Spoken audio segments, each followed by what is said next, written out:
Welcome to Flix Revolution, the official show of the Austin Revolution Film Festival. Now, your host, James Christopher. And welcome to Flix Revolution, the official show of the Austin Revolution Film Festival, the #1 reviewed festival on Film Freeway.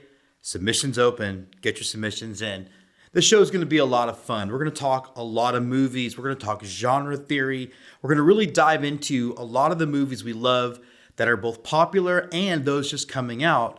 But, and I think what's going to make us stand out from other film shows is that we're going to focus on blue-collar, independent filmmakers as well. So we'll have guests from the Austin Revolution Film Festival. We'll have guests from other film festivals coming on, talking about their films and also talking about movies.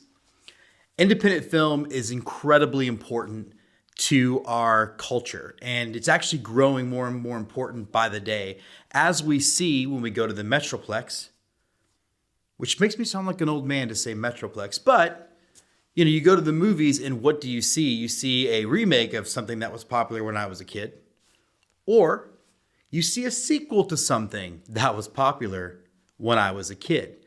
So as we look for new and fresh voices, one of the best places to do that is at a film festival. Now, what makes ARF stand alone or makes it different, makes it stand out, is that we're focused on blue-collar filmmaking, which basically for us means those films that are made because the filmmaker has to make a film, that it is something that is inside them, a story they have to get out.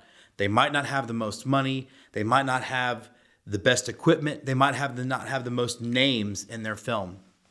The idea being that in blue-collar filmmaking, you have to outthink a problem. You can't often outspend it. And I think that's an important distinction and something that we're excited to be celebrating with our festival. It's what our festival has always been founded on. When we started making movies, we had a lot of success on the festival circuit. We played lots of places except in Austin, Texas. And so as we were making movies, and friends and family who maybe doubted that we were actually making a movie were like, where can we see your stuff?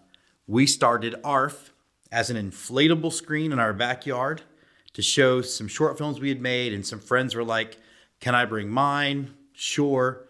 That's how it started. And it's grown, entering our 11th year, again, as the top reviewed multi-genre film festival on Film Freeway.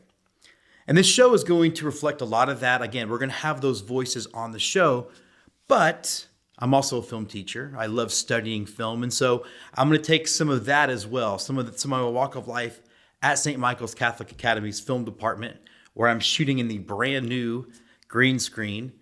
We are always looking for help for the film departments. If you're interested in helping us keep this thing going, by all means, reach out. But we're also going to be sharing some of what I share with my students, stories about movies, theory, why some movies work and why some don't. So I hope you stay with us. We've got a great episode to kick us off today. Two of the most prominent ARFers, Cedric Thomas Smith and Jason Tostevin, are joining us to talk about two very different subjects, so stay with us. So we're super excited to welcome to Flix Revolution. We're always going to be featuring Austin Revolution filmmakers on there. Why not feature the one who's won the most awards, the one who is one of my favorite people on the planet, Cedric Thomas Smith, San Antonio filmmaker. How are you? I am doing good, my friend. How are you? Thanks for having me. Thanks for coming. I'm fantastic. I'm excited about the new show. I'm excited that you get to be the first filmmaker guest on the show. It seems fitting, in my opinion. Well, it can only go uphill from here. Well, I want to talk a little bit about you have a really great story, how you got into this thing, and particularly somebody who runs a film festival, it ties into that. So tell me a little bit about, when did Cedric, who I know from your growing up, you always told stories, you were always writing. When did you decide, I want to make films?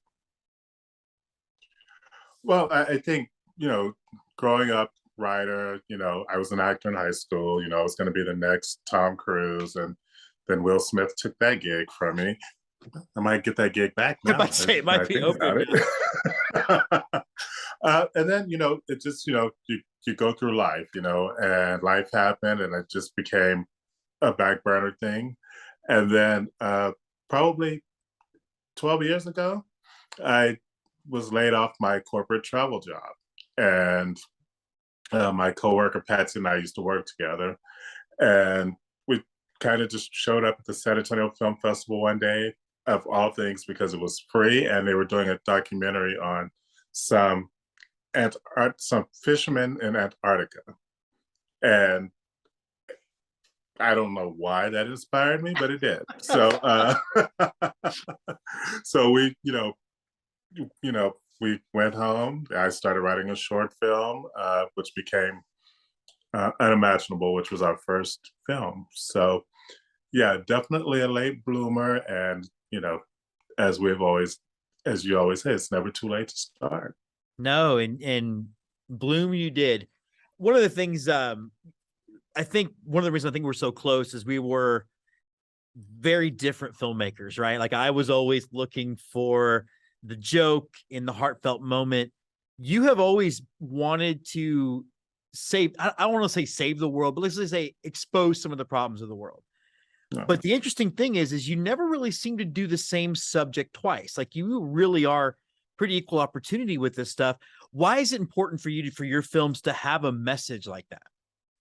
I think I like doing films that are based on social issues, because I find that's where we all connect as humans. So sometimes I think just those social issue films will connect people. I find, obviously I'm big on drama. So I think, drama connects people because we all are going to pretty much react to drama as differently as maybe we would with comedy. Because I find with comedy, what you might find funny, I might not find funny, and vice versa. Whereas if it's drama and somebody drops dead, we probably will all feel the same way. I hope. Yeah, right. There's probably certain sectors of the population, but this isn't a politics show. But you're right. I mean, you think about Melissa, a young girl hanging herself is sad, no matter your demographic, no matter where you come from, any of that stuff. Correct. Yeah. Melissa, my first, I guess, big film was The Symphony of Silence, which is a long short actually, on bullying and how it's a brother bullying his brother. And that connects with everyone, it's, across the spectrum, just like, Melissa, I think, we all can react to, injustices. So you've done something new, and it's honestly something I've never seen before. And I love that it is a conversation that we're having, because there's a lot of, I think today in 2022, every issue is black and white, every issue is right and wrong, and it's almost like you're either with us or against us. And that's the movie Guilt. So talk a little bit about, just real quick, the synopsis, and then we'll talk about where it came from, because again, I'm not sure I've ever seen a movie take on this subject quite the same way. Guilt is basically a story about a journalist who interviews the mother of a rapist and basically wants her to own up to the fact that she created this monster. Okay. I mean, exactly. And we don't think about the fact that there are, I think the poster says something to this effect too, where when something happens, the ripples affect lots of people, not just the perpetrator and the victim. Exactly. So it's basically, the mother is the one that is socially indicted for, the sins committed by her son. So basically, she did everything she could to raise him right, but he turned into this monster, and she is automatically vilified by society. And it just makes you wonder, what if she did everything she did right, and he's just still turned into a monster? So, Guilt tackles that, because sometimes in these situations, when a crime is horrible, we never look at the family of the perpetrator unless it's through the lens of you're the bad guy. But what if they're not the bad guy? I think about that every time there's a school shooting, right? And it's a parent who thought they were doing everything right, and now, I mean, they're changing names. Like it can be really awful. Yeah, and I think, with Guilt, out now, I think one of the questions that people ask are, is it based on current situations, aka Uvalde? And I'm like, no, this was back in 2019 when we, written it. It just got delayed. But I do think it's very timely now because it makes you just look at people through a different lens. Let's talk the process then.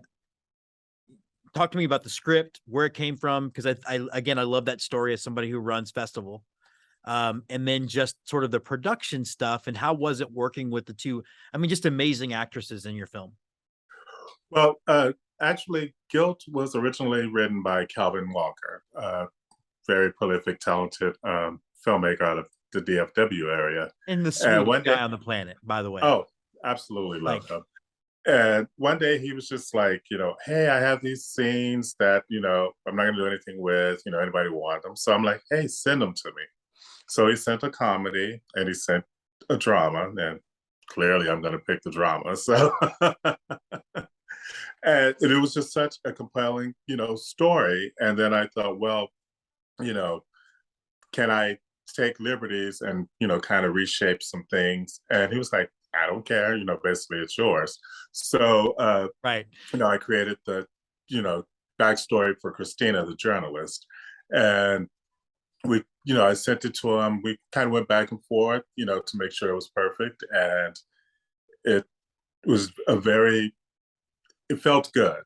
And I think it was the first time I had a script where I was really nervous about it because it's not a typical tearjerker of mine where I can control, manipulate the audience. Hey, you're going to cry here, you're going to gasp here. Whereas with Guilt, it is just basically, here's the story and, do with it what you will. I think you'll think it's a think piece. And it was a great experience. And I think the table read, I had a table read. I never table read. and I was so nervous about the script that I had a Zoom table read and had, probably 40 people on there, mostly females, because I wanted a female perspective because, you basically have two guys writing a story that's, on sexual assault. So you definitely want to make sure you hit the right buttons. And, table read was successful. We did the shoot and it was a great shoot. Working with Jenny Frame, that was my first time working with her. Fantastic. And Casey Lacombe, I worked with Casey before on Hollowed, and she's just, she's fantastic. So it was nice to just watch two actresses just go, There's no fancy cinematography in Guilt. There's nothing, it's just basically, these are two actresses, let's go. Did that scare you at all? You've made features before, you've made shorts, you've made dynamic stories with lots of stuff that you could manipulate in the edit. Did it kind of scare you to be out on the limb and realize like it either works or it doesn't, and there's not a whole lot you can do? It's weird because I think, it's definitely not in my element as far as, I kind of, like I said, I kind of know what to expect from audiences. So it makes me nervous. It still makes me nervous because I don't know how people are going to react to it. There are times where I can't even sit in the screening because I'm so, and you're not that normally that guy. Like a lot of people are that guy, but you're not normally that guy. You normally can sit in the screening and you're fine. Yeah, normally I can sit in there and, and just, hang out and watch the movies. But, like I said, Guilt is a different beast because I don't control, I don't control how people are going to feel. And, it's a great conversation piece, definitely after the Q&A. So, I definitely have people approaching me, talking about it. Everyone enjoys it and it gives them something that they've never thought about, to take away. And it's played lots of places. I mean, we played it in St. Angelo, we played it at ARF, but you've been all over the country with it. Yeah, we definitely, it's doing pretty good on the circuit. I think it'll, play a few more festivals. And then, I'm also getting ready to gear up for, the next thing. So I, really excited about the other things coming up. But definitely, Guilt is doing pretty well. We'll get to the next thing in a second. I wanted to ask a larger question. We're going to have after you interview Jason Tostevin, who you know really well, on the show afterward, and we're going to talk about where cinema's going. You do a lot of really emotional, small movies. You're not blowing stuff up. Used to be, when we were kids, there was a place for that in the cinema. Now it's relegated to streaming and this and that. Are you worried about where our industry's heading? Are you worried about the fact that people don't seem to want to sit in a theater anymore? Uh, I, I love movie theaters. I think growing up, that was our big escape. We can go sit in movie theaters and lose ourselves for, a couple of hours. So, it saddens me that, they might go away. As far as the industry itself, I think with streaming, I think there's so much content now that's being able to be seen more and be more visible. So I am kind of happy about that because, through online streaming, there's some of our stuff would never get played. So I hope I answered that question. No, you did. And I guess the follow-up will be the other thing too, it seems like people are either watching 20-second videos on TikTok or they're watching series. Are you worried, or do you think we need to worry about the sort of the story form of the feature film going away, or is it going to ebb and flow back to it? Well, I think that there are people who are the 20-second people. There are the people who want to binge watch 8-10 hours of a series. And then there are people like me who I do a movie, So I think there's always that audience. I'm not one of those people that can sit and binge watch a whole series. I rarely can do that. Right. I might get 1 or 2 episodes in and then forget about it. I think that's probably the majority of everything that I've tried to stream so far, where I'm like, oh, I forgot I was watching that. So I think that, I'm not worried about that. I think we'll move on to something else in a minute, but like, it's so weird to me. Like if I spend 6 hours and I watch 6 episodes of Breaking Bad, I feel like I've wasted the day. If I watch Godfather 1 and 2, I feel like I've been the most productive. It's the same amount of time on the couch. I don't know what, I guess I'm old school that way. As we wrap up, Ced, you talked about what's next. What is the very next project that's coming for you?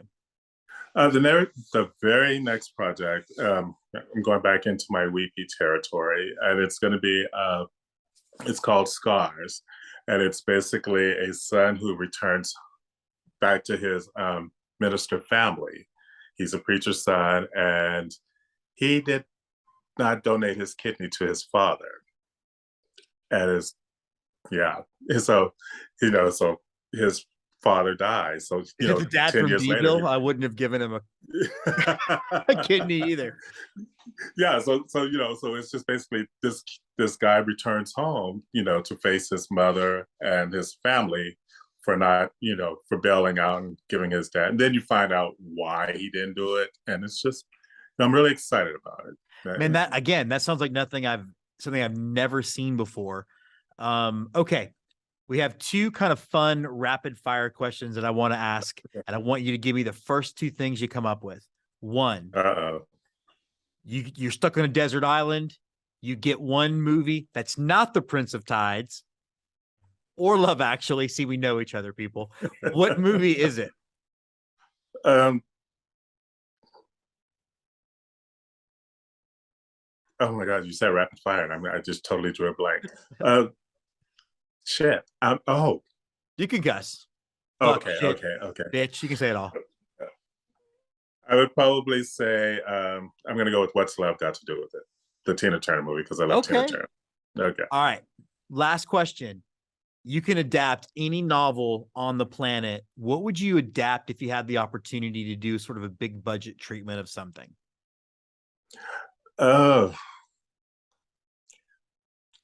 Confederacy of Dunces. I don't know the book. A quick synopsis. It's just, and I haven't read it in so long, but it's just basically about this guy who's just kind of, an idiot. But he's fun and he's sloppy. And I read it years ago, but I would have to revisit it. But it's just basically, I remember he was so obsessed with hot dogs, and it was just kind of gross. And so that's the first thing that comes to mind, I think, which it's not really in my wheelhouse, but I would be like, okay, I'd give it a shot. That'd be fun. And I lied to you. One more question. You can work with one actor, one actress. Who are they? My actress, Viola Davis. Would love to work with Viola Davis. Actor, I would probably Austin Butler. I watched Elvis last night, and I'm kind of impressed with him. Elvis blew me away. Yeah. It was one of the most satisfying watching a movie experiences I've had in a long time. Yes. Yeah. So I definitely, I mean, like, I want to see more of him. So because he disappears into that role. Like, you don't know it's him at some point. Yes. I mean, I would love for him to commit to my sadness. So I would love that too. All about it. I think, ironically enough, Tom Hanks, the only one who didn't really work for me in the movie, but I know why he was in it. He is Cedric Thomas Smith, again, the most winningest Austin Revolution Film Festival filmmaker. I guess you're also the most winningest San Angelo filmmaker as we count down. But Cedric, thanks so much for being on the first episode of Flix Revolution. Thanks for having me, and I look forward to being a part again.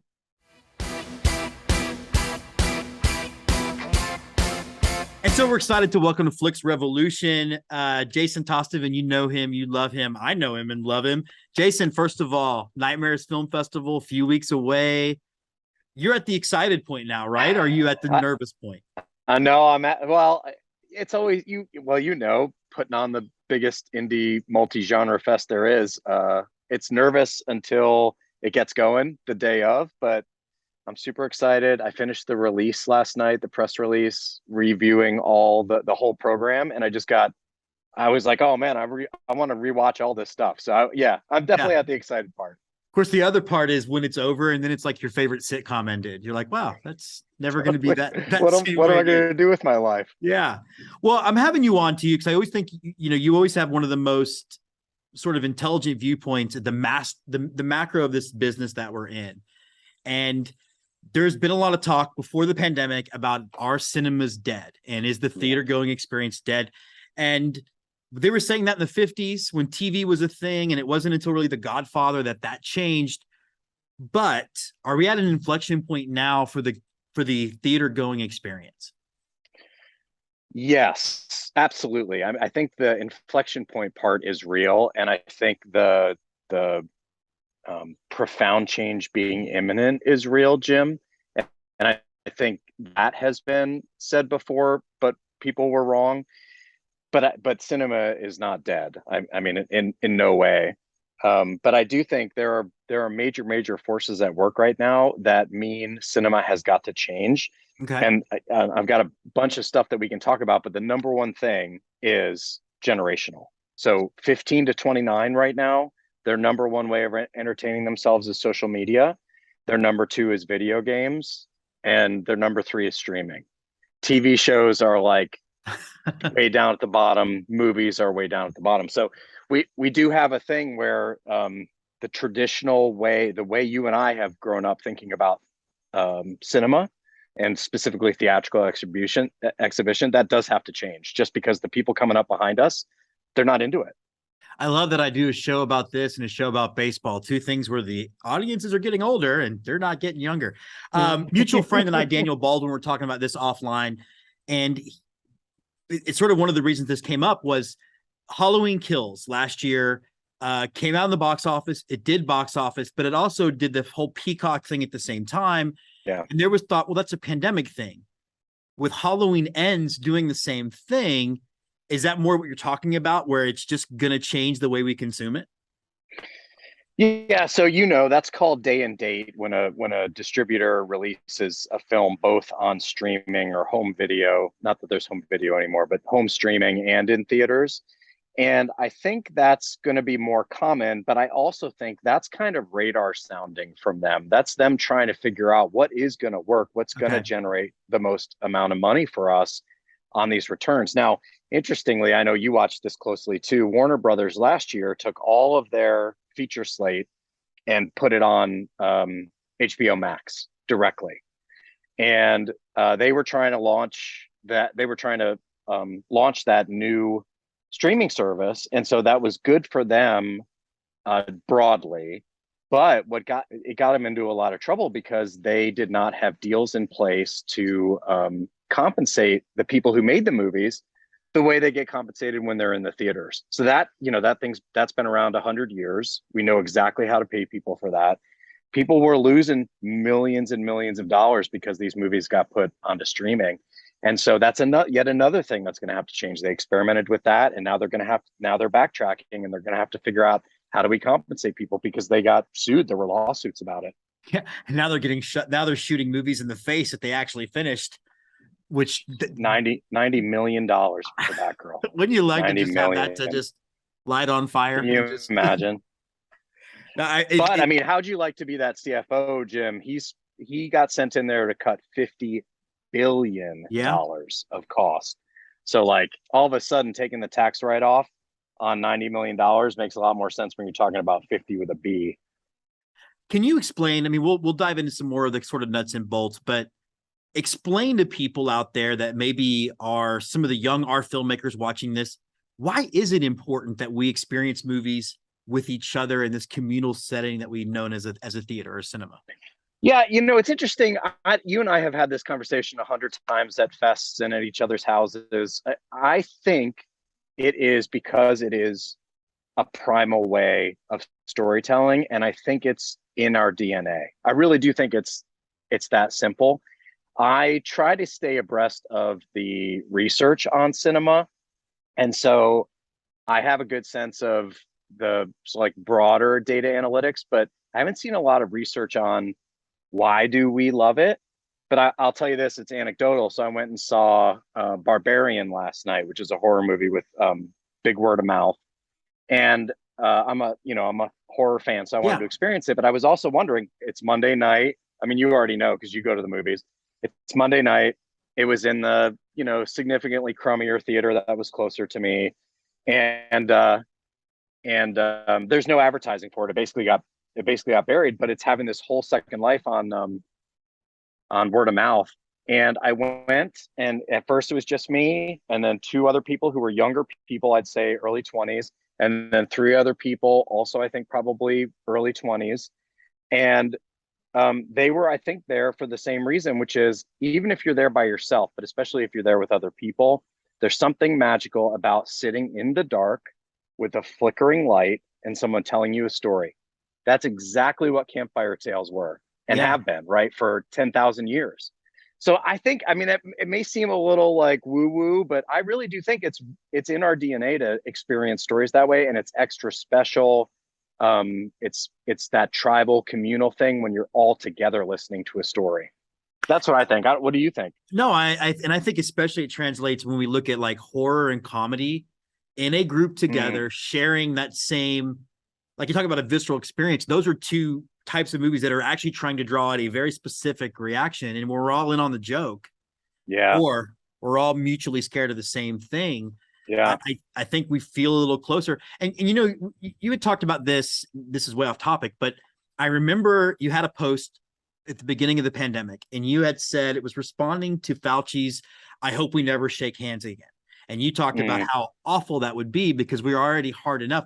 To me, I think that's what we're missing is we don't get together for anything anymore. And all it does is make us more fractured and make us more tribal in a bad way, I think. Yeah, it's a great point, Jim. Yeah, like the general trend to home is robbing us of social interaction. And in the broadest strokes, I think it was it'll come to me, but Mark Twain, I think, said the antidote for racism is travel. I'm paraphrasing, but something like the antidote for all the sort of crummy things that we end up with in our little lives is to expand those little lives and experience other people's. And I think the less time we spend out there interacting with people and interacting with each other, and especially shared experiences, whether it's we all go to a baseball game, right? 10,000 of us are all cheering for the same team, or 10 of us are in the movie together. I think the less we do that, the smaller our perspectives get. And that's bad for us. I mean, it's bad for the world, but it's bad for us. It's bad, I think, for our emotional well-being, because that's a more frustrated, narrow, sort of less hopeful life. So I do think I think it's bad. And I also think that's working in our favor to, um, in terms of the power and endurance of cinema, because I do think it's so primal and it's such a specific way of experiencing a story that I just don't think it's going to go away, but it's got to change. It does have to change. So let's talk a little bit about the changing thing. And I want to hit on 2 points. The first one being, in many ways, you and I, it's almost unfair to have this discussion because we're both really into movies, so we're going to seek them out. And you have the film center, we have the Alamo Draft House. It's almost like we've got these perfect delivery systems. But are those the model? I mean, is it, as opposed to 16 AMCs, is that the way we should be doing it? The way those two organizations kind of do? Man, you hit the nail right on the head. 100%. Chains are in deep trouble because of that demographic thing I mentioned, but also which again was because young people are not into going to the theater for movies, for the things that you and I go to it for. But also the studio system has gone from, many lower and middle budget bets, and then letting the ones that pay off return and fund the other ones.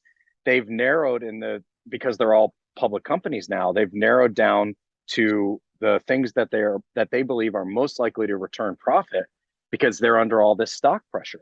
So what that means internally is they only budget for the big, 500 million, 750 million, $1 billion movie that generally they've trended that way.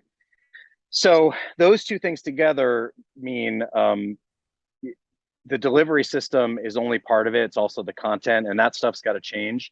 I think we're going to see the one thing that's uniform in this data that I saw yesterday is, and I think you'll vibe with this, even as people who like movies as a literary form, an art form, and we seek it out, the things we're most excited for are the things that feel like events, right? The things that feel special. It's a thing I've never seen before. It's a moment.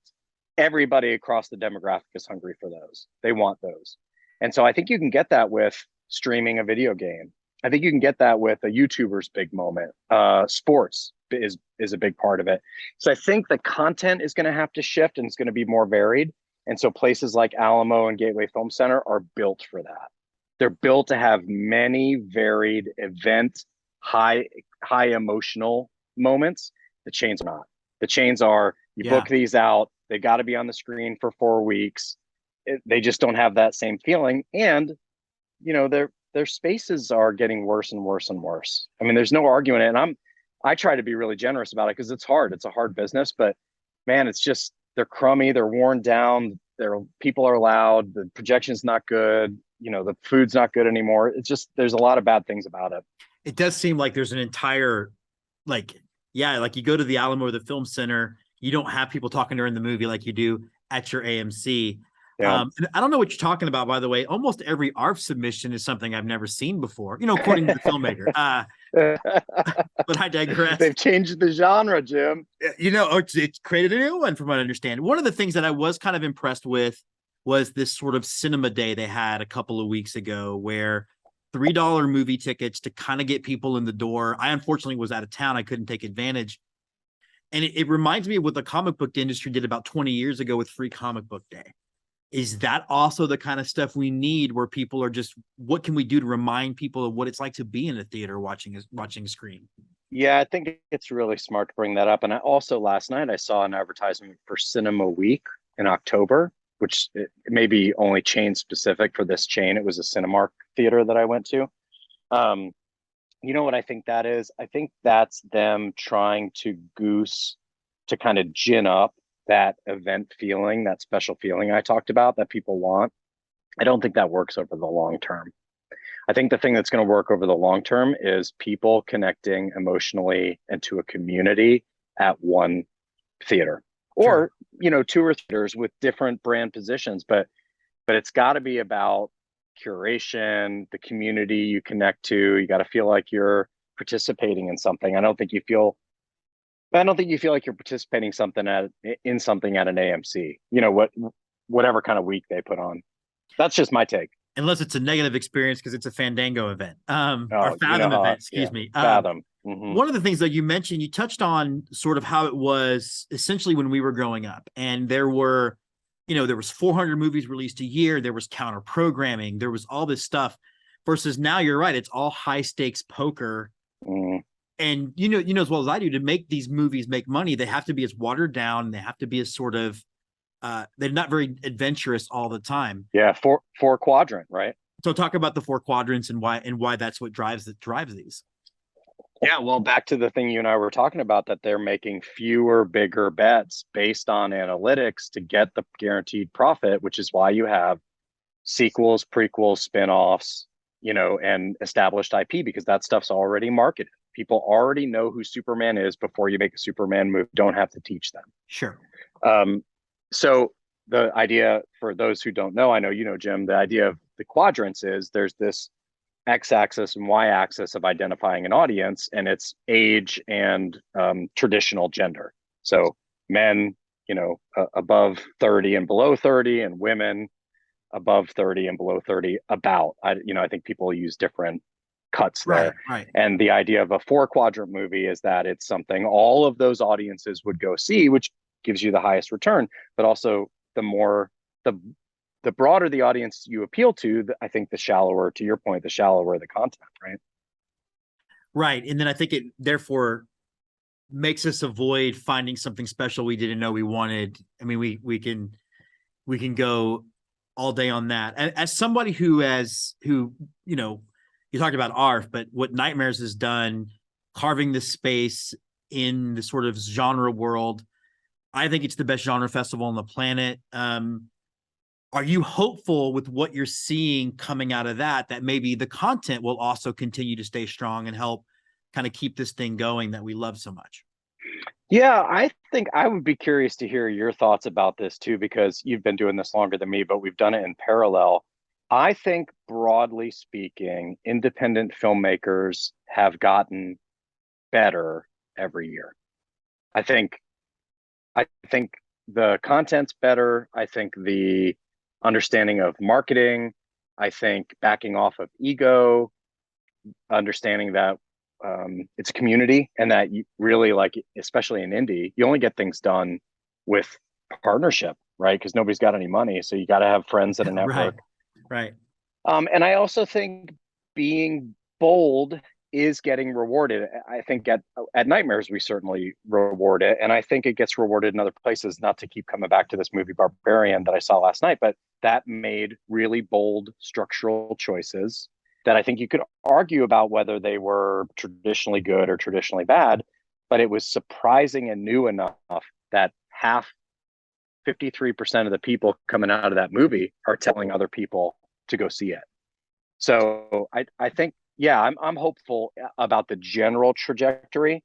What I'm curious about is, will that get a chance to ramp up before the chains, implode, which is what's going to happen? And like, how big of a crater is that going to be for everybody to have to crawl out of? I just don't know that part. Yeah, and I'm hopeful. I mean, I think I'm hopeful like you are. I think I'm a capitalist, so if these chains fail, that's what's supposed to happen. And I don't think we're tired of going to the movies yet. That I think something might come up that's better. Speaking of better, before we get out of here, like I said, a couple weeks before Nightmares, we will be there with the show. Yes. I'll be there with booze. Maybe the show will come. I don't even know anymore. What's something that you're excited about? I mean, you always have one of the best programs top to bottom. So what are some that stick out? Yeah. So, just so everybody knows, we do features and shorts. We also have a screenwriting competition. We pull all that together into our program. We're doing some stuff that we've done before that people love that we're bringing back. We have this thing called the Midnight Mindfuck that presents a really challenging movie. This year, our movie is called All Jacked Up and Full of Worms, and it is crazy, totally insane. So that'll be great Saturday night on midnight. We also have this program called Returning Terrors, where we were able to get together 4 sequels to indie horror IPs that people loved and get them all together in one place. So like, people who love horror will know WNUF Halloween Special was a huge cult classic. So we got the sequel to that, the sequel to The Barn, Scare Package 2, and the FP4 Evs, which is the last FP movie. So those features are all together. I also you'll be tickled by this. I think I've been toying around with this themed shorts blocks thing, and so I came up with a few themed shorts blocks. I experimented with one last year called Dance Till You're Dead, which was all musical, and that went over pretty well. So this year we've got, I think, 5 or 6 that are like that. One's called Never Play With Your Food. And we've got 2 that you'll like that are called The Horrors of Filmmaking, which are about filmmakers trying to make movies and things going terribly wrong. Yeah, so it's going to be super fun, man. I cannot wait to get out there. Jason, thanks so much for jumping on the new Flix Revolution show, and thanks for being a huge part of my life and a part of this festival, man. It wouldn't be us without you. Yeah, and nor me without you guys. And congrats on the show. And I'll do anything to support you. Thanks, dude.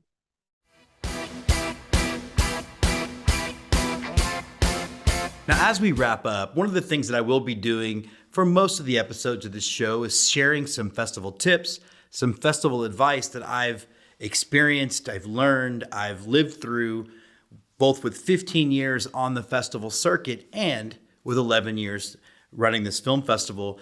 And I think it's in part because festival and festivaling and producing your film and getting your film out there, film festivals are incredibly important to independent filmmakers. As Jason often says, they are the cheapest, least expensive way to four-wall your film, that is, have your film seen in a public space, than any other way to do it. And that even includes the fact that you'll submit to festivals that maybe you won't get into. Not getting in is the topic of the first festival tip segment of this show. We're about 3 months from the notification day for the Austin Revolution Film Festival. And I can always count on a lot of different reactions to people getting the letter that none of us want, but all of us have gotten, the letter that says, we're not interested in playing your movie. We're less blunt than that, but that's essentially what it says. Now, the best reaction is to thank the judges for their time and move on about your day. Second only to that is no reaction. Now, you can get into 2 what I think are negative reactions. One, look, don't email and ask for the judges' notes, especially on the day of the notification, because inboxes get filled. That's really when the festival team has to jump into action to get things like websites updated, to start putting together schedules, to start putting together award nominations. So that's not the time to try to get introspective about your work. Of course, the worst thing you can do is email the festival, tell them you didn't really want to play anyway, and that they suck, and that they're missing a great opportunity by not playing your film. It reminds me of like the guy in the movies that hits on a girl, and then when she says no, he calls her a slut and walks off. Like, what's that about? The fact is this is a small community, so that's not going to get you anywhere.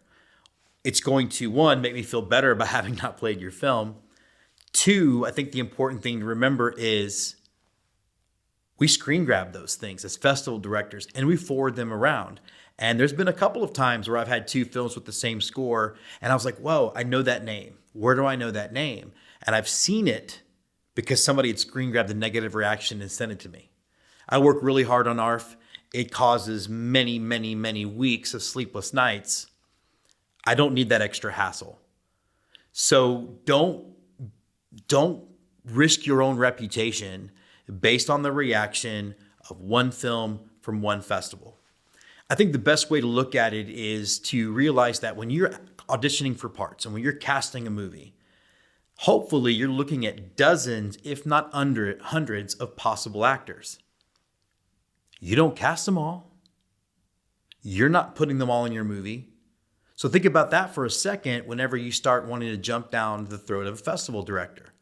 The fact is, you're selective in who you put into your movie, and we're selective on who we put into our festival. And it isn't just overall quality, because there's a lot of great movies out there. We also have to think about mission of our festival. We have to think about what our audience wants, because this is all about getting in front of a group of people, right? So you want to make sure that your reaction isn't one that is overtly negative. If you're mad at the festival, do the thing they tell you, right? Write your email, sit on it for a day, and then delete it. You'll feel better, and you won't have ruined your reputation because 1, you're going to have another film, and 2, you're going to be submitting that same film to other festivals. And the last thing you want to do is run the risk of ruining your own reputation. That does wrap us up for this week, episode number 1 in the books. We'll be back next week, and for our next 3 episodes, we are going to be diving into horror movies because it is getting close to Halloween. Absolutely one of the most cinematic holidays out there. So until then, keep watching some movies. Tell us what your favorite horror movies are, and y'all keep shooting. Flix Revolution is produced by Twitchy Dolphin Media and joins Let's Get 2, Go Go Astros, and Yell Fight Suey as part of the Twitchy Dolphin Media Network.